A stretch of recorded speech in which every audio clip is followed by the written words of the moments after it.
माझं नाव नीलकमल नागेश कमळे. मी तुर्भ्या गावामध्ये राहते. तिथून मी मिलीनियम हॉस्पिटलमध्ये आले. मला अ, थोडासा त्रास होत होता. मग मी हॉस्पिटल सेक्टर 5च्या हॉस्पिटलमध्ये आले. त्यानंतर मला इथे सर्वांनी नर्स वगैरे थोडं बसवून माझं चेकअप वगैरे चांगल्या रीतीने करून मला ॲडमिट करून घेतलं आणि मला बीपीचा त्रास आहे असं सांगितले.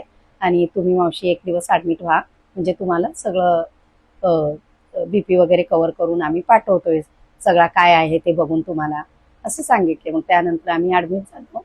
झाल्याच्या नंतर वरुण शेट्टी डॉक्टरनी मला ट्रीटमेंट चालू केली आणि त्याच्यानंतर मला 2 दिवसामध्ये 3 दिवसामध्ये मी कव्हर झाले आणि तिसऱ्या दिवशी मला सुट्टी भेटली आणि मी घरी गेले.